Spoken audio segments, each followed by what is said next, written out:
നമ്മുടെ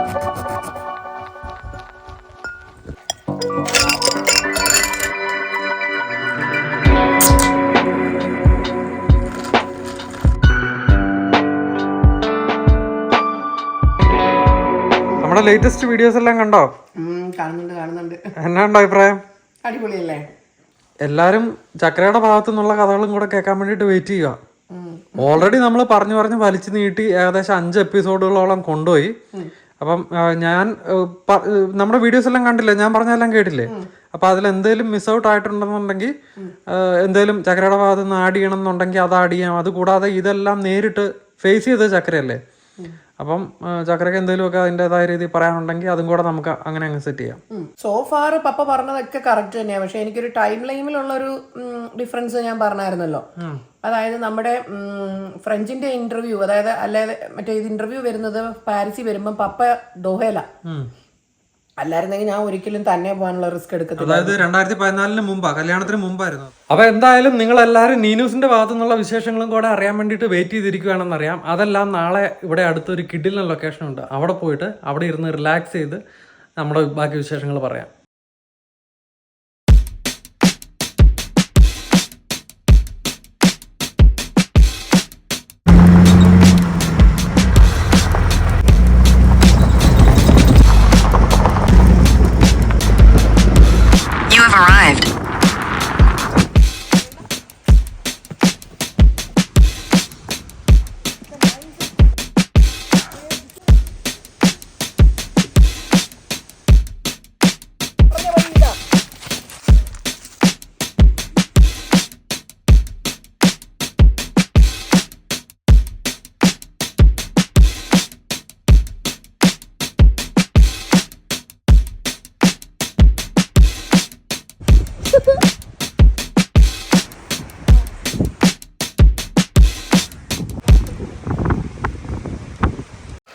നീനുസേ, അപ്പൊ നമുക്ക് നമ്മുടെ കഥ പറഞ്ഞു തുടങ്ങിയാലോ? നമ്മുടെ കഥ അല്ലേ? നമ്മുടെ കഥ എവിടെ നിന്ന് തുടങ്ങണം? അല്ലടാ, എനിക്ക് ഇതിനകത്ത് നിന്നോട് ചോദിക്കാനുള്ളതെന്ന് പറഞ്ഞാൽ, നമ്മൾ അങ്ങനെ ഒരു തീരുമാനം എടുത്ത് നമുക്ക് ആ മറ്റേ വീട് ശരിയാക്കി തന്ന ആ ആളുടെ പേരെന്നായിരുന്നു? ജോബിൻ നമ്മുടെ കൂടെ UK പഠിച്ചതാണ്. ഓക്കെ, നമ്മുടെ ബെഡ്ഫോർഡ്ഷയർ യൂണിവേഴ്സിറ്റി എന്റെ സെയിം കോഴ്സ് പഠിച്ചതാ. നിന്റെ ഇതേ തന്നെ പഠിച്ച. അപ്പൊ ഇന്റർനാഷണൽ വഴി ആദ്യം പോയതാ. ആദ്യം പോയി കഴിഞ്ഞപ്പോൾ ഞാൻ അവനോട് വിളിച്ച് ചോദിക്കുന്നുണ്ട്, എടാ എന്താ സെറ്റപ്പ്, എനിക്ക് വീട് ശരിയാക്കാൻ പറ്റുമോ, ഞാൻ ഒറ്റയ്ക്കാ വരുന്നത് എന്താന്ന്. അപ്പം അവര് ഇങ്ങനെ ആദ്യം വന്നവര് ഈ മോൺട്രിയലിൽ വന്ന് ഇറങ്ങി ഒരു ഫ്ലാറ്റ് എടുക്കുന്നു. ആ ഒരു ഫ്ലാറ്റ് ഇങ്ങനെ മാറി മറിഞ്ഞു പോകുന്ന ഫ്ലാറ്റ് തന്നെയായിരുന്നു. വഴി വന്നാൽ നമുക്ക് മുമ്പ് പോയ ആളാ, മനസ്സിലായോ? നമുക്കൊരു പോയിന്റ് ഓഫ് കോണ്ടാക്ട് ഉണ്ട് ഇതുവഴി പോയ. ജോബിനെടാ എന്തോ അവിടെ എനിക്ക് വരാനുള്ള ഒരു സ്ഥലം, എങ്ങോട്ടാ എത്തണ്ടേന്നൊരു സ്ഥലം. അപ്പം ജോബിനാണ് പറഞ്ഞടാ ഇവിടെ ഇങ്ങനെയൊക്കെ ഉണ്ട്, ഒരു അങ്കിൾ ആന്റി ഉണ്ട്. അതായത് നമ്മുടെ ഏഞ്ചൽസ് എന്ന് തന്നെ വേണേ പറയണം, ഉമ്മച്ചൻ അങ്കിളും ആന്റി അങ്ങനെ ഉണ്ട്. അപ്പൊ ഞാൻ എല്ലാം സെറ്റാക്കി തരാം, നീ വന്നാ മതിന്ന്. അല്ല, ഉമ്മച്ചൻ അങ്കിളൊക്കെ പറയുന്നുണ്ട് എനിക്ക് എയർപോർട്ടിൽ വന്ന് പിക്ക് ചെയ്യാൻ പറ്റുന്നില്ല, ആൽബിൻ ഏഞ്ചൽസിന്റെ നമ്പർ വരുന്നുണ്ട്, അവര് വരും വന്ന് പിക്ക് ചെയ്യാൻ. പിള്ളേരുന്നു, നമുക്കിവിടെ കുറച്ച് പിള്ളേരുണ്ട്, അവരെ ഞാൻ ഏൽപ്പിക്കാം മക്കളെ എന്ന് പറഞ്ഞു. അങ്ങനെയാണ് നമ്മുടെ ആൽബിൻ ഏഞ്ചൽസിനും നമ്മുടെ ഏഞ്ചൽസ് മോൺട്രിയലിൽ ചെന്ന് ഇറങ്ങുന്നതും. പിന്നീട് ഈ ഫ്ലൈറ്റ് യാത്രയൊക്കെ എങ്ങനെ ഉണ്ടായിരുന്നു? ഫ്ലൈറ്റ് യാത്രയൊന്നും വലിയ കുഴപ്പമില്ലായിരുന്നു. പക്ഷെ നമ്മൾ കംപ്രഷൻ സോക്സ് ഒക്കെ ഇട്ടോണ്ട് കാലൊക്കെ നീര് വെക്കുമല്ലോ ഇങ്ങനെ പ്രഗ്നന്റ് ആയിട്ടിരിക്കുമ്പോ, അതൊക്കെ ഇട്ടോണ്ടൊക്കെ ആയിരുന്നു വരവും പോക്കും ഒക്കെ. ബുദ്ധിമുട്ടാണോ എന്ന് ചോദിച്ചാൽ ഓഫ് കോഴ്സ് ബുദ്ധിമുട്ടാണ്. 7 മാസം ആകുമ്പോൾ നമുക്ക് ഓൾറെഡി ബുദ്ധിമുട്ടാണ്. ഫ്ലൈറ്റ് യാത്ര വേണ്ട. നമുക്ക് നല്ല വയറും ഉണ്ടായിരുന്നല്ലേ? അല്ല, വയറിനിപ്പോ എന്നാ അത് നമുക്ക് ആൾക്ക് ബുദ്ധിമുട്ടല്ലേ? വയറിന് നമുക്ക് അന്നും ഇന്നും ഒരു കുറവില്ല. പിന്നെ ഒരു അൺയൂഷ്വലി വലിയ വയറായിരുന്നു. ട്വിൻസ് ഉള്ള പോലത്തെ ഇങ്ങനെ എന്റെ കൈ എത്തിപ്പിടിക്കാൻ മേലാത്ത വയറുണ്ടായിരുന്നു. എന്നിട്ട് എയർപോർട്ടിൽ ചെന്ന് ഇറങ്ങുന്നതും അവിടുത്തെ ഇമിഗ്രേഷൻ എല്ലാം ഓക്കെ ആയിട്ട് നടന്നു? അങ്ങനൊന്നും എനിക്ക് അങ്ങനെ ചോദിച്ചാൽ ഓർമ്മയില്ല. ഓക്കെ. ആൽബിൻ ഏഞ്ചൽസിനെ ആദ്യമായിട്ട് മീറ്റ് ചെയ്യുന്ന ഓർമ്മയുണ്ടോ? എന്റെ ഓർമ്മയിൽ ജിൽസൺ വന്നിട്ടില്ല, ആൽബിനാ വന്നത് എന്നെ പിക്ക് ചെയ്യായിരുന്നു എന്റെ എയർപോർട്ടിൽ. ഓക്കെ. ആൽബിന് വന്നതെന്നാണ് എനിക്ക് ഓർമ്മ. എന്നാ പറയുന്നതും മീറ്റ് ചെയ്യുന്നതൊക്കെ ഓർമ്മയുണ്ടോ? പരിചയമില്ലല്ലോ, സ്ട്രേഞ്ചേഴ്സ് അല്ലേ? അവര് ഭയങ്കര പരിചയമുള്ളത് പോലെ പെരുമാറുന്നത്. ഭയങ്കര അടുപ്പായിരുന്നു. ചേച്ചി എന്ന് പറഞ്ഞ് ഒരു സ്വന്തം ചേച്ചിയുടെ കൂട്ട് തന്നെ. എനിക്ക് അവരെ സ്വന്തം അനിയന്മാരെ പോലെ എപ്പോഴും അതെ അതിപ്പോഴല്ലേ, പക്ഷെ ആദ്യമായിട്ട് കാണുമ്പോ ആ പരിചയപ്പെടലും അവരങ്ങനെ ആയിരുന്നു. ഭയങ്കര നമുക്കൊരു ഭയങ്കര പരിചയമുള്ള അതായത് ഇപ്പൊ എനിക്കൊരു ഇൻഡിഫറന്റ് ഫീലിംഗ് ഉണ്ടായില്ല, മനസ്സിലായോ? അതിനകത്ത് ഇപ്പം ഓരോരോ കാര്യങ്ങൾ എനിക്ക് ഓർക്കത്തില്ലേലും ഈ തുടക്ക സമയത്ത് ഞാനൊരു ബാങ്ക് അക്കൗണ്ട് ക്രിയേറ്റ് ചെയ്യാൻ പോയായിരുന്നു. എനിക്ക് കുനിഞ്ഞ് എന്റെ ചെരുപ്പിടാൻ പറ്റത്തില്ല, എന്റെ ചെരുപ്പ് ഊരിപ്പോയിട്ട് അവൻ അവിടെ ഇരുന്ന് ഇട്ട് തന്നു എന്നുള്ളതാ ആൽബിൻ. എന്റെ കണ്ണ് നിറഞ്ഞുപോയി. കണ്ണ് നിറയല്ല, ഞാൻ കരഞ്ഞു, മനസ്സിലായോ? കാരണം നമ്മളെ സംബന്ധിച്ച് നമുക്കൊരു ഇതും ഉണ്ടല്ലോ, എന്ത് ബുദ്ധിമുട്ട് വന്നാലും നമ്മൾ വേറെ ആളുടെ അടുത്ത് ഹെൽപ്പ് ചോദിക്കത്തില്ലല്ലോ. അത് മാത്രം എന്ന് വെച്ചാൽ ആ ഫ്ലാറ്റിലോട്ട് ചെന്നാൽ അവിടെ ഒന്നുമില്ല, കണ്ടറിഞ്ഞ് നമുക്ക് അവിടെ യാതൊരു സാധനം ഇല്ല. കട്ടിലില്ല, മെത്തയില്ല, സോഫ ഇല്ല. എനിക്ക് വയറായി, ഇത്രയും വയറാ. അല്ല, ഒരു മെത്ത ഉണ്ടായിരുന്നു, അതായത് ഒരു സോഫ ബെഡ് പോലത്തെ മെത്ത. ആ മെത്തയില് ഇത്രയും വയർ വെച്ചല്ലേ, നീ അങ്ങോട്ട് പെടർന്ന് വീഴുക, എഴുന്നാക്കാൻ പറ്റത്തില്ല. അതെ, ഞാൻ കിടന്ന് മാന്തുക, അത് ഉരുണ്ടു പോവുക, മനസ്സിലായോ? അത് അപ്പൊ പിന്നെ ഞങ്ങള് പോയി 7ാം മാസത്തില് ആൽബിന്റെ കാറെ പോയി സാധനങ്ങൾ വാങ്ങിച്ച് ബക്കറ്റ്, മോപ്പ് എല്ലാ സാധനവും. കാരണം ഈ എല്ലാരും 2 ദിവസം താമസിച്ച് പോകുന്നതുകൊണ്ട് ആ വീട്ടിലൊന്നുമില്ല, ജസ്റ്റ് നല്ല സൂപ്പർ മെത്ത വാങ്ങിച്ചു. 1500 രൂപയുടെ മെത്ത, അതാ ഇപ്പോഴും നമ്മൾ ഉപയോഗിക്കുന്നത്, ക്യൂൻസ് ബെഡ്. നമ്മുടെ ടി.വി. ബേസ്മെന്റിൽ ഇരിക്കുന്ന ടി.വി. അത് അവിടുത്തെ ഉള്ളതാ. അപ്പൊ അതിനെല്ലാം 10 വർഷമായി. പിങ്കിക്ക് 10 വർഷം ആവുമ്പോ 10ഉം കൊച്ചമായി, ഇച്ചിരി പൊടിക്കും കൂടി ഇത്. അങ്ങനെ TV വാങ്ങിച്ച കഥയാട്ടോ. ആൽബിൻ നമ്മുടെ ബോക്സിംഗ് ഡേക്ക് പോയി നിന്ന് ഇടി വാങ്ങിച്ചോണ്ട് വന്നു. വെടിയും പടക്കവും നടക്കുന്നതിന്റെ ഇടയ്ക്കൂടെ പോയി വാങ്ങിച്ചോണ്ട് വന്നു ആൽബിന്. അങ്ങനെ ഓരോരോ ഇൻസ്റ്റൻസ് അല്ലാതെ എനിക്കിപ്പോ മൊത്തം കാര്യങ്ങളൊന്നും ഓർമ്മയില്ല. അതായത് ബോക്സിംഗ് ഡേ എന്ന് പറഞ്ഞാൽ ക്രിസ്മസിന്റെ 26-ാം തീയതിക്കാണ് ബോക്സിംഗ് ഡേ എന്ന് പറയുന്നത്. അപ്പൊ അന്ന് ഇവിടെ എല്ലാത്തിനും ഭയങ്കര ഓഫറിലായിരിക്കും സെയിൽ. അപ്പം നിങ്ങൾ ഇപ്പം വെസ്റ്റേൺ രാജ്യങ്ങളിലല്ലാത്തവരെ സംബന്ധിച്ചിടത്തോളം നിങ്ങൾ ഇൻസ്റ്റാഗ്രാമിലോ അല്ല യൂട്യൂബിലോ ഒക്കെ കണ്ടിട്ടുണ്ടാവും, ബോക്സിംഗ് ഡേക്ക് ഇത്രയും ഡിസ്കൗണ്ട് സെയിൽ വരുമ്പോഴത്തേക്ക് ഇതെല്ലാം ഇടിച്ചു കൂട്ടി മേടിക്കാൻ വേണ്ടിയിട്ടുള്ള തിരക്ക്. 1000 രൂപയുടെ സാധനമൊക്കെ 400 ഇപ്പം ചിലരൊന്നും സംബന്ധിച്ചിടത്തോളം അന്ന് അതിന് പോകുകയല്ല, കാരണം അത്രയും റഷ് സഹിക്കാൻ പറ്റാഞ്ഞിട്ട്. അപ്പം സ്വന്തം കാര്യത്തിനല്ലാതെ അവൻ അതുപോലെ ഇടിച്ചു കുത്തി, അവൻ ചിലപ്പോ സ്വന്തം കാര്യത്തിന് പോകത്തില്ലായിരിക്കും, സ്വന്തം കാര്യത്തിന് ചിലപ്പോ പോകത്തില്ലായിരിക്കും, എനിക്ക് വേണ്ടി പോയതാ. ഓക്കെ, അങ്ങനെ എന്നിട്ട് അങ്ങനെ എല്ലാം അടുപ്പിച്ചു. അതായത് ജിൽസനെയും അതുപോലെ മീറ്റ് ചെയ്തു. അത് തന്നെ, അവൻ ഇടയ്ക്ക് വീട്ടിലോട്ട് വന്നു. അവന് ടൗണിലെങ്ങാണ്ട് ജോലിക്ക് പോകണമായിരുന്നു, IT ജോലിക്ക് ജിൽസൺ പോകുന്നുണ്ടായിരുന്നു. അപ്പം അവൻ എപ്പോഴും വരാൻ പറ്റത്തില്ല, ഈവനിങ്ങിൽ വരുമായിരുന്നു. അപ്പം നമ്മൾ ഈ ഒരു പ്രഗ്നൻസിയുടെ ഒരു സമയത്തിന് പറയുന്നത് നെസ്റ്റിംഗ് എന്നാണല്ലോ, ബേർഡ്സ് പോലെ. അതുപോലെ തന്നെ ഹ്യൂമൻസും ഡൂയിങ് നെസ്റ്റിംഗ്. വേണ്ട സാധനങ്ങളൊക്കെ നമ്മൾ തന്നെ അടുപ്പിക്കും. ഈ പക്ഷികൾ കൊത്തുകൊണ്ട് ഇങ്ങനെ മെത്ത ഒരുക്കുന്നത് പോലെ നമ്മൾ, മനസ്സിലായോ? അതിന് കുഞ്ഞുങ്ങൾക്കുള്ള സ്ഥലം ഒഴുക്കുന്ന പോലെ നമ്മൾ അതെല്ലാം സെറ്റാക്കും. തൊട്ടിലും കട്ടിലും മെത്തയും സോഫയും ഒരു അടിപൊളി ഡൈനിങ് ടേബിളും. അതൊക്കെ ഇപ്പം നമ്മൾ ഡൈനിങ് ടേബിൾ ഒന്നും വാങ്ങിച്ചല്ലോ, അങ്കിളൊക്കെ ഏതോ പഴയ ആൾക്കാരുടെ, മനസ്സിലായോ, വേണ്ടാത്തതൊക്കെ എടുത്ത് അങ്കിളും ആന്റിയും തന്നെ അറേഞ്ച് ചെയ്ത് വെച്ചതൊക്കെയാ, മനസ്സിലായോ? പിന്നെ അങ്കിളും ആന്റിയൊക്കെ ഇഡ്ഡലിയും അപ്പവും ഒക്കെ ഡസൻ കണക്കിന് അങ്ങ് കൊണ്ടുവെക്കും ഫ്രിഡ്ജില്, നമ്മളൊന്നും ചെയ്യണ്ടെന്നുള്ള രീതിയിൽ. അങ്ങനെ പൊന്നലെ പൊടി പോലെ എന്നെ നോക്കിയത്, മനസ്സിലായോ? ഓക്കെ. എന്തായാലും ഇമോഷണൽ മൊമെന്റ്സ് നമുക്ക് മറക്കാൻ പറ്റാത്ത, ഇമോഷണലിലെ ഏറ്റവും ഇമോഷണൽ മൂമെന്റ് എന്ന് പറഞ്ഞാൽ മാത്തു വരും, ഞാൻ വന്നേക്കാം എന്നുള്ള ധൈര്യത്തിലാണ് കയറിപ്പോരുന്നത്. എന്നിട്ട് മാത്തുന്റെ വിസ ക്യാൻസൽ ചെയ്യുന്നതാണ് എനിക്ക് അവിടെ ഏറ്റവും ഇമോഷണൽ. ഞാൻ പെട്ടുപോയി, മോനെ ജാങ്കോ പെട്ടടാ എന്ന് പറയത്തില്ല, ചക്കേറക്കി പെട്ട ഒരു അവസ്ഥയുണ്ടല്ലോ. അതായത് നമ്മൾ അവിടെ ചെന്ന് പരിചയപ്പെട്ട് കഴിഞ്ഞപ്പോഴാണ് നമ്മുടെ ഉമ്മച്ചനങ്ങളുടെ വീട്ടിൽ കഴിക്കാനൊക്കെ നമ്മളെ കൊണ്ടുപോയല്ലോ, ഡിന്നറിനൊക്കെ കൊണ്ടുപോയി. അങ്ങനെയാണ് നമ്മൾ ബീൻ ചേച്ചിനെ പരിചയപ്പെടുന്നത്. ബീൻ ചേച്ചി എന്ന് പറഞ്ഞാൽ ഉമ്മച്ചനങ്ങളുടെ ആന്റിയുടെ മൂത്ത മോന്റെ, അതായത് ജോർജ് ഏട്ടായിയുടെ വൈഫാണ് ബീൻ ചേച്ചി. അപ്പം എനിക്ക് പ്രഗ്നൻസിയുടെ എലിമെന്റ്സ് ഒക്കെ നമുക്ക് അറിയാമല്ലോ, കാലിന്റെ നീര്, വേദന ഒക്കെ. എനിക്ക് മറക്കാൻ പറ്റാത്ത ആളെന്ന് പറഞ്ഞാൽ ബീൻ ചേച്ചി ഡെലിവറി കഴിഞ്ഞേച്ചേ ഈ ബ്രസ്റ്റ് ഫീഡിങ് ഇങ്ങനെ പിടിച്ച് ഫീഡ് ചെയ്യുമ്പം കഴിയുന്നതിന് മുമ്പ് നമ്മൾ ഈ പ്രഗ്നൻസിയിലായിരിക്കുന്ന സാഹചര്യത്തിൽ നിനക്ക് പുറമേനെയൊക്കെ വരൂലായിരുന്നോ? അത് എപ്പോഴായിരുന്നു ഡെലിവറി കഴിഞ്ഞിട്ടാ ചേച്ചി വന്ന് കുളിപ്പിച്ചതൊക്കെ. അതോ എനിക്ക് ഓർമ്മയില്ല. തിരുമീത്തൊക്കെ, അതായത് പുറമേദനയൊക്കെ ഉണ്ടായിരുന്നു എനിക്ക് നന്നായിട്ട്, കാലുവേദനയും പുറമേദന. നമ്മുടെ പുറമൊന്നും നമുക്ക് എത്തി തീരുമാനമൊന്നും പറ്റത്തില്ല ഈ വയറുള്ളതുകൊണ്ട്. ഇപ്പം ആൽബിനും ജിൽസനും നമ്മളെ എത്ര സഹായിച്ചാലും അവർക്ക് ബാച്ചിലേഴ്സ് എന്നുള്ളൊരു ലിമിറ്റേഷൻ ഉണ്ട്. പക്ഷെ എന്നാലും അവർക്ക് എന്നാ ഷോപ്പിങ്ങിനും ചേച്ചി കാല് തിരുമ്മി തരണം എന്നൊക്കെ ചോദിക്കും. പക്ഷെ നമ്മൾ അങ്ങനെ ചെയ്യിപ്പിക്കത്തില്ലല്ലോ, അത് ശരിയല്ലല്ലോ. പിള്ളേര് നല്ല പിള്ളേരായിരുന്നു കേട്ടോ, അവരിപ്പോഴും നല്ല ആയിരുന്നു, നല്ല ഇപ്പോഴും ഒരു അടിപൊളി പിള്ളേര് തന്നെയാ. അപ്പം ബീൻ ചേച്ചി, അതായത് എൻ്റെ അങ്ങനെ അവിടെ ചെന്നിട്ട് ബീൻ ചേച്ചി വന്നു, ജോലിയും കഴിഞ്ഞു. ബീൻ ചേച്ചിക്ക് കോത്ത് പറിച്ചിലെങ്ങാണ്ട് ജോലിക്ക് പോകണമായിരുന്നു അന്ന്. ജോലിയും കഴിഞ്ഞ് വന്നിട്ട് ബീൻ ചേച്ചി എനിക്ക് വന്ന് തിരുമ്മിയൊക്കെ തരുമായിരുന്നു. അതെ, ഞാനിപ്പോൾ ഓർക്കുന്നുണ്ട്. അതായത് ചൂട് വെച്ചും കുഴമ്പ് വെച്ചും ഒക്കെ തരുമായിരുന്നു. ജോലി കഴിഞ്ഞ് തിരിച്ചു പോകുമ്പോഴത്തേക്കും നമ്മുടെ അവിടെ കയറി നമുക്ക് വേണ്ട കാര്യങ്ങളെല്ലാം ചെയ്ത് വന്നിട്ട് പോയായിരുന്നു. പുറം തിരുമ്മി തന്ന് എന്നിട്ടാണ് അതിപ്പോ ഈവൻ പിങ്കുവൻ ഉണ്ടായി കഴിഞ്ഞിട്ടാണെങ്കിലും കുളിപ്പിക്കാനും ഒക്കെ. നമ്മുടെ ഇവിടുത്തെ ആശുപത്രികളിൽ എന്ന് പറഞ്ഞാൽ 5 ദിവസം 10 ദിവസം ഒന്നും എടുക്കത്തില്ല. കൊച്ചുണ്ടായി കഴിഞ്ഞ് പിറ്റേ ദിവസം പോകോളാൻ പറയും. എന്നാലും നമുക്ക് ദൈവം അനുവദിച്ച് നമ്മുടെ പരിചയം ഉണ്ടായിരുന്ന നമുക്കൊരു മലയാളി ഡോക്ടറിനെ കിട്ടത്തില്ല.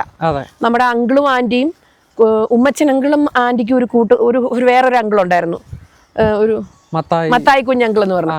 അവരെയൊക്കെ പരിചയം വെച്ച് ഇവിടെ ഒരു പ്രസിദ്ധമായ ഒരു മോൺട്രിയിലെ ഒരു ഡോക്ടർ ഉണ്ടായിരുന്നു. അന്വേഷിച്ചു പെറുക്കി വന്നപ്പം പുള്ളിക്കാരി പിറവങ്കാരി, മാത്തുക്കുട്ടിയുടെ അയൽവാസിയല്ല, പിറവങ്കാരിയാണ്. വീട് പറഞ്ഞാൽ അറിയാം, നമ്മുടെ വീടിന് അടുത്താണ് എന്നൊക്കെ അറിയാം. നമ്മുടെ കൊച്ചുപള്ളിയുടെ അടുത്ത് അങ്ങനെയൊക്കെ പറഞ്ഞാൽ നമുക്കറിയാം. എന്ന് പറഞ്ഞാൽ ഇപ്പം പുള്ളിക്കാരിക്ക് നമ്മുടെ ഡെലിവറി ഒക്കെ കഴിഞ്ഞ് കഴിഞ്ഞ് പുള്ളിക്ക് എടുത്ത പ്രസിഡന്റിന്റെ അവാർഡൊക്കെ കിട്ടി, ഈ നോബൽ പ്രൈസ് പോലത്തെ അവാർഡൊക്കെ കിട്ടി.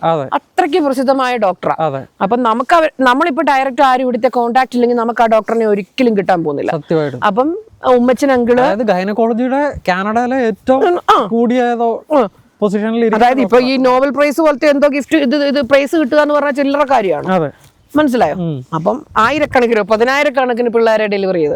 അപ്പൊ നമ്മുടെ ഈ അവസ്ഥയൊക്കെ അറിയുന്നതുകൊണ്ട് ഈ ഗൈനക്കോളജി ഒക്കെ നമുക്ക് അറിയാം. ഒരു ഇടയ്ക്ക് വന്ന് 7-ാം മാസത്തിൽ വന്ന് പേഷ്യന്റിനെ എടുക്കാന്നൊക്കെ പറഞ്ഞാൽ ഇത്രയും നല്ല ഡോക്ടർ പറ്റത്തില്ല, ചെയ്യത്തില്ല ആരും. അപ്പം നമുക്ക് ആ ഡോക്ടറിനെ കിട്ടി. അങ്ങനെ ആ ഡോക്ടറിനെ കിട്ടിയിട്ട് നമ്മുടെ വിസിറ്റിനാണ് ചെക്കപ്പിനൊക്കെ കൊണ്ടുവന്ന ആൽബിനും ജിൽസനും മാറിയാ. അങ്ങനെ അതെല്ലാം കഴിഞ്ഞ് ഡെലിവറി ഒക്കെ ആയിട്ട് നല്ല ഹെൽപ്പ്. അതുകൊണ്ട് നമുക്കിവിടെ വീട്ടിൽ ചെന്ന ആരും ഇല്ലാത്തത് കൊണ്ട് നമ്മളെ 2 ദിവസം പറഞ്ഞ് ആലീസ് മഞ്ജുവിനെ അവിടെ തന്നെ കിടത്തി. എന്നിട്ട് നമ്മൾ എന്നാലും കുഞ്ഞിനെ കൊണ്ട് വരുക, കൈക്കുഞ്ഞിനെ കൊണ്ട് വരുക. നമുക്ക് ഇതിപ്പോ നമ്മൾ പറഞ്ഞു പെട്ടെന്ന് പോയപ്പം ഒരു നോർമൽ ഡെലിവറി എല്ലാവർക്കും അതിൻ്റെതായ കോംപ്ലിക്കേഷൻ ഉണ്ട്. പക്ഷെ എനിക്ക് ടെൻഷൻ കൊണ്ടാണോ സ്ട്രെസ് കൊണ്ടാണോ എൻ്റെ യൂട്രസ് താഴോട്ട് വന്നിരുന്ന് എനിക്ക് 5 മിനിറ്റ് കൂടുതൽ നിൽക്കലെന്ന് പറഞ്ഞിട്ടുണ്ടായിരുന്നു. കണ്ടിന്യൂസ് ആയിട്ട് നിൽക്കരുതെന്ന്. അപ്പൊ 5 മിനിറ്റ് കൂടുതൽ നിൽക്കാതെ നമുക്ക് എങ്ങനെ കാര്യങ്ങളൊക്കെ കുക്ക് ചെയ്യണം, ക്ലീൻ ചെയ്യണം, ഷവർ എടുക്കണം, അങ്ങനെയൊക്കെ ഉണ്ട്. അതായത് നമുക്ക് ഈ യൂട്യൂബ് ഗൂഗിള് ഒക്കെ നോക്കിയുള്ള ഐഡിയ അല്ലേ ഉള്ളൂ, മനസ്സിലായില്ലേ? പഠിച്ചേക്കുന്ന ഐഡിയ ഉള്ളൂ. അപ്പൊ നമ്മളിങ്ങനെ പ്രിപ്പയർ ആയിട്ടിരിക്കുക, ഇങ്ങനൊരു സംഭവം ഉണ്ടാകും, വാട്ടർ ബ്രേക്ക് ഉണ്ടാകും, you need to be prepared എന്നുള്ള രീതിയിൽ ഇരിക്കുക. അപ്പൊ നമ്മള് ഒരു ദിവസം ഇങ്ങനെ, അതായത് 5-ാം തീയതി രാത്രി വാഷ്റൂമിൽ പോയപ്പം നമുക്കിത് വാട്ടർ ബ്രേക്ക് ആണോ അല്ലയോ നമുക്കറിയത്തില്ല. ഒത്തിരി അങ്ങനെ വെള്ളമൊന്നും പോയില്ല. പക്ഷെ നമുക്ക് ഒരു 2 മണിയൊക്കെ ആയപ്പോഴത് തുടങ്ങുന്നത്. അപ്പൊ പിള്ളേരെ വിളിച്ച് അവർ ജോലിയും കഴിഞ്ഞ് വന്ന് കിടക്കുമ്പോൾ, അതായത് ആൽബിനെയും ജിൽസനെയും പിള്ളേരെന്ന് പറഞ്ഞാൽ ആൽബിനെയും ജിൽസനെയും വിളിച്ച് ബുദ്ധിമുട്ടിപ്പിക്കാതെ അപ്പൊ ഞാൻ ഒരു മിഡ് വൈഫിനെ വിളിച്ചു. നമ്മളെ വന്ന് വെയിറ്റ് നോക്കുന്ന ഒരു മിഡ് വൈഫ് ഉണ്ടായിരുന്നു. മിഡ് വൈഫിനെ വിളിച്ച് നോക്കിയിട്ട് എന്താന്ന് പറഞ്ഞു. അവര് പറഞ്ഞു ഇത് വാട്ടർ ബ്രേക്ക് ആകാൻ ചാൻസ് ഉണ്ട്, സയൻസ് ഒക്കെ പറഞ്ഞിട്ട്. അപ്പൊ ഞാൻ എന്താ ചെയ്യാൻ പറ്റുന്നതെന്ന് ചോദിച്ചപ്പം വണ്ടിയില്ല, ആംബുലൻസ് വിളിച്ചിരിക്കണോ എന്ന് ചോദിച്ചപ്പോ അതിന് സയൻസ് ഒന്നുമില്ല, ആംബുലൻസിന്റെ ഒന്നുമില്ല. അപ്പൊ ഞാൻ പോയി ചെറുതായിട്ട് ചൂടുവെള്ളത്തിൽ പോയി കുളിച്ച്, അപ്പൊ ഡെലിവറിക്കൊക്കെ പോകുന്നതല്ലേ, പോയി കുളിച്ചിട്ട് ഒരു 5:45-6 അവരെ വിളിച്ചെണ്ണയിപ്പിച്ചു. അപ്പൊ പിന്നെ ഓക്കെ അല്ലേ, അത്രയല്ലേ ഉള്ളൂ, 2 മണിക്കൊന്നും അല്ലല്ലോ. എന്നെ പിള്ളേര് പറയാത്ത തെറിയില്ല. ഒത്തിരി പറഞ്ഞു, ചേച്ചി എന്നെ പരിപാടിയെ കാണിച്ചു, ചേച്ചി എന്തെങ്കിലും സംശയം ഉണ്ടെങ്കിൽ വിളിക്കാൻ പറഞ്ഞിട്ട് ഇങ്ങനെ 6 മണി വരെ വെയിറ്റ് ചെയ്ത്. അപ്പൊ ഞങ്ങൾ ഇങ്ങനെയാണോ കണ്ടേന്ന് ചോദിച്ചു. അങ്ങനെ സ്നേഹമുള്ള പിള്ളേരായിരുന്നു. അവര് രാവിലെ 6 മണിക്ക് കൊണ്ടുപോകുന്നു. അങ്ങനെ പോയി അവിടെ ചെന്നപ്പം 3 സെന്റിമീറ്ററോളം കൊച്ച് ഡൈലേഷൻ ആയി, കുഞ്ഞ് വരാറായി. എന്നിട്ട് അവിടെ പിന്നെ ഡെലിവറിക്ക് വെയിറ്റ് ചെയ്യുക. അതിന്റെ വീഡിയോ ഒക്കെ ഉണ്ട് നമ്മുടെ കയ്യിൽ. അപ്പൊ ഞാൻ പറഞ്ഞു പോ ആൽബിനും ജിൽസനും പറഞ്ഞു, ചേച്ചി പിന്നെ ഇതൊക്കെ കാണുമ്പോ ചിരിക്കുമെന്ന് പറഞ്ഞ ആൽബിനും ജിൽസനും ഒക്കെ ഫോട്ടോ എടുത്ത് എടുക്കാൻ പറ്റിയൊരവസ്ഥ. ഇതൊക്കെ പിന്നെ ചേച്ചി കാണുമ്പോ ചിരി വരും ചേച്ചിക്ക്.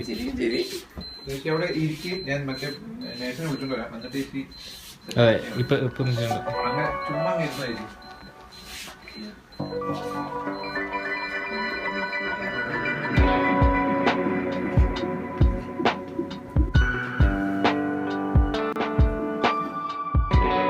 അപ്പൊ നമുക്ക് വേറെ മനസ്സിനുള്ള ടെൻഷൻ എന്ന് പറഞ്ഞു കഴിഞ്ഞാൽ, ഇപ്പൊ ഈ പ്രസവിക്കുമ്പോ എന്തെങ്കിലും പറ്റുമോ എന്ന് ചോദിച്ചാൽ അങ്ങനെയുള്ള ടെൻഷൻ ഉണ്ടല്ലോ. മാത്തു ഇവിടെ ഇല്ല.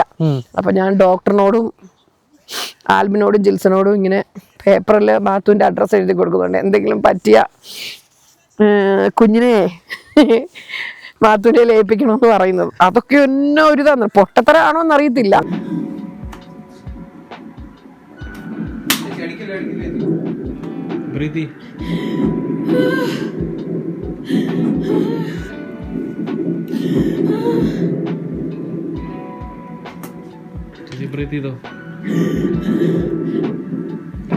എനിക്ക് വയ്യായോ.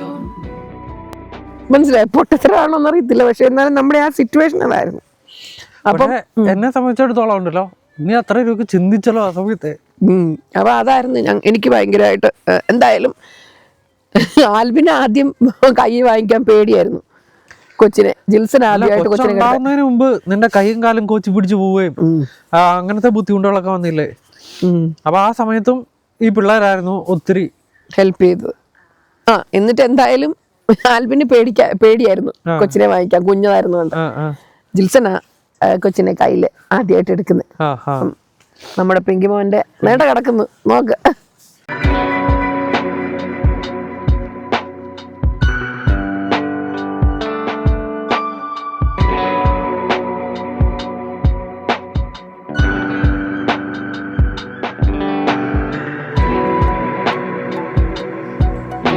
പത്ത് വർഷമായി. അപ്പം ജിൽസനാണ് ഞങ്ങൾക്ക് 10 വയസ്സ്, കൊച്ചിൻ്റെ 10 വയസ്സാകുമ്പോൾ ഞങ്ങൾക്ക് അങ്കിളിനെ ആൻറ്റീനെയും ഒക്കെ ഒന്ന് പോയി കാണണം, ബീൻ ചേച്ചിനെ ഒന്ന് പോയി കാണണം. താങ്ക്സ് പറയണമെന്ന് ഞങ്ങളുടെ വലിയ ആഗ്രഹം. ഞങ്ങൾ പ്ലാൻ ചെയ്യുന്നുണ്ട്. ഞാൻ കടപ്പെട്ടിരിക്കുക ജീവിതത്തില്. ആൽബിൻ, ജിൽസൺ, ബീൻ ചേച്ചി, അങ്കിൾ, ആൻറ്റി, ലൈക്ക് ഗ്രേറ്റ്ഫുൾ, ഒന്നും പറയാനില്ല. അങ്ങനെ അതാണ് നമ്മുടെ അവിടുത്തെ ഇത്.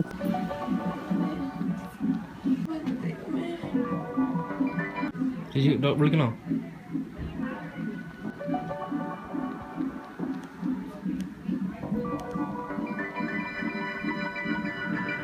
ചേച്ചി വേദനോട് പോയത് വളത്തിന് കൊടുക്കുന്നത് സുഖമായിട്ട് പറഞ്ഞു.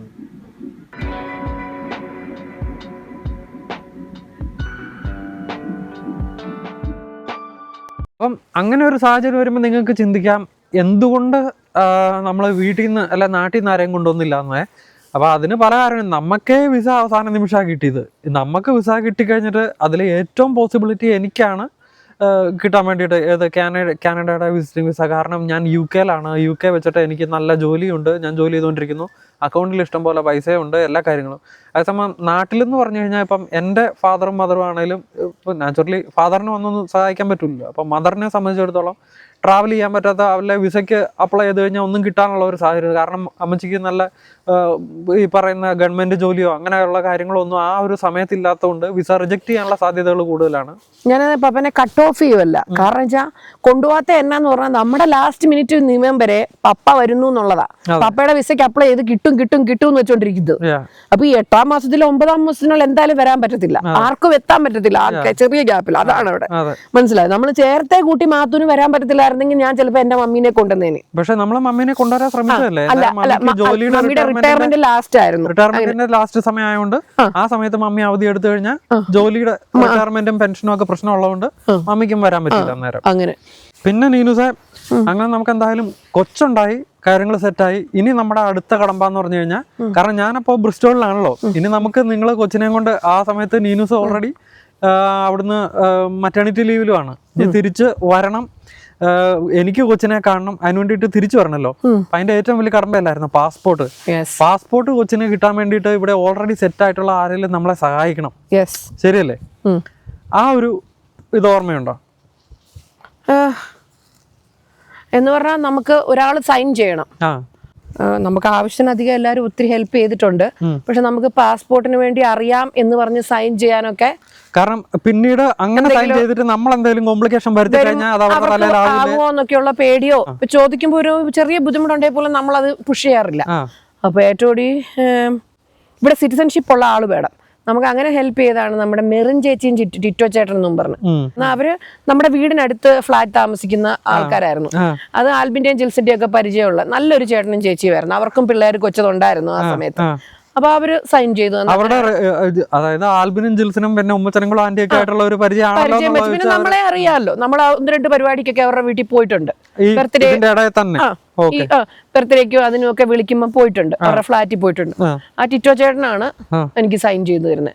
പിന്നെ അവിടെ ഒത്തിരി പേര് നമ്മളെ ഹെൽപ്പ് ചെയ്തിട്ടുണ്ട്. അപ്പൊ നമ്മളിങ്ങനെ ഒരു സിറ്റുവേഷൻ പറഞ്ഞു കേട്ടും പള്ളിയിൽ നിന്നും ഒക്കെ അറിയാവുന്നവരെ, ജിംജി ചേട്ടന്റെ വൈഫ്, പിന്നെ അവിടെ ഒരു ആന്റി ഉണ്ടായിരുന്നു, എലിസബത്ത് എന്നാണ് ആന്റിയുടെ പേര്, പിന്നെ എൽസി ആന്റി. അങ്ങനെ ഒത്തിരി പേര് നമ്മളെ ഹെൽപ്പ് ചെയ്തിട്ടുണ്ട്. വന്ന് ഫുഡ് ഉണ്ടാക്കി തരിക, അല്ലെ എന്തെങ്കിലും ഒന്ന് കൊണ്ടുതരാം, പ്രഗ്നന്റ് അല്ലേ, അങ്ങനെ ഒരു സഹായം. അങ്ങനെ പലരും ചെയ്തിട്ടുണ്ട്. ഒത്തിരി ആൾക്കാരെ ആരെങ്കിലും മെൻഷൻ പോയാൽ മറന്നുപോയാൽ ഒരു 10 വർഷമായതുകൊണ്ട് വലിയ മെമ്മറി ഇല്ലാത്തതുകൊണ്ടാണ്, നന്ദിയില്ലായ്മയല്ല. പക്ഷെ ഒത്തിരി പേര് സഹായിച്ചിട്ടുണ്ട് ഈ കൊച്ചിനെ ഇങ്ങോട്ട് കൊണ്ടുവരാൻ.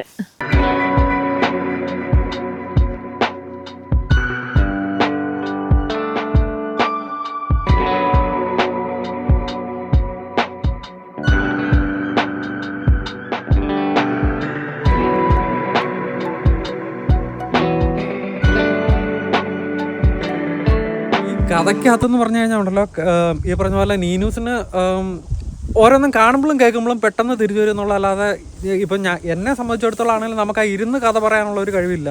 അപ്പം അതുകൊണ്ടാണ് ഇതുപോലെ പല പല പല ഘട്ടങ്ങളായിട്ട് നമ്മുടെ ആ ഒരു ഇതെല്ലാം ഇറക്കുന്നത്. അപ്പം ഞങ്ങളുടെ ആ ഇത്രയും വലിയ, അതായത് ഞങ്ങളുടെ ജീവിതത്തിൽ ഞങ്ങളെടുത്ത ഏറ്റവും വലിയ റിസ്ക്കുകളും ഈ റിസ്ക് സക്സസ്ഫുൾ ആയത് ഞങ്ങളെ എല്ലാവരെയും സഹായിച്ച എല്ലാവരുമാണ് നമ്മുടെ ജീവിതത്തിലെ ഏറ്റവും വലിയ ആൾക്കാരായിട്ട് ഞങ്ങൾ കൺസിഡർ ചെയ്യുന്നതും. എല്ലാവരും ശരിക്കും മാലാഖമാരെ പോലെയാണ് ലിറ്ററലി ഞങ്ങൾ കൺസിഡർ ചെയ്യുന്നത്. അപ്പം അതിൻ്റെ എല്ലാത്തിൻ്റെയും 10ാമത്തെ വാർഷികമാണ് ഒക്ടോബർ മാസം അവസാനം നവംബർ മാസം ആദ്യം എന്ന് പറയുമ്പോഴത്തേക്കും. അതിൻ്റെ എല്ലാം പൂർത്തീകരണം എന്ന് പറയുന്നത് ജാനുവരി മാസം 2016 ജാനുവരി 6-ാം തീയതി ഞങ്ങളുടെ പിങ്കിമോൻ മോൺട്രിയലിൽ വെച്ച് ഉണ്ടാവുന്നതും എല്ലാം. അപ്പം ഇതൊക്കെയാണ് ഞങ്ങളുടെ കനേഡിയൻ സ്റ്റോറി അല്ലേ. അപ്പം ഈ ഒരു പ്രയാണത്തിൽ ഞങ്ങളെ സഹായിച്ച എല്ലാവരോടും ഒത്തിരി ഒത്തിരി ഒത്തിരി നന്ദി. അപ്പോൾ അതൊക്കെയാണ് ഗൈസ് ഞങ്ങളുടെ കാനഡ ട്രിപ്പിൻ്റെ നീനൂസിൻ്റെ ഭാഗത്തു നിന്നുള്ള വേർഷൻസ്. നേരത്തെ പറഞ്ഞ പോലെ ഇന്നത്തെ വീഡിയോ ഇവിടെ കൺക്ലൂഡ് ചെയ്യാം. ബാക്കി വിശേഷങ്ങളുമായിട്ട് മറ്റൊരു വീഡിയോ കൂടെ വീണ്ടും കാണാം. Bye bye.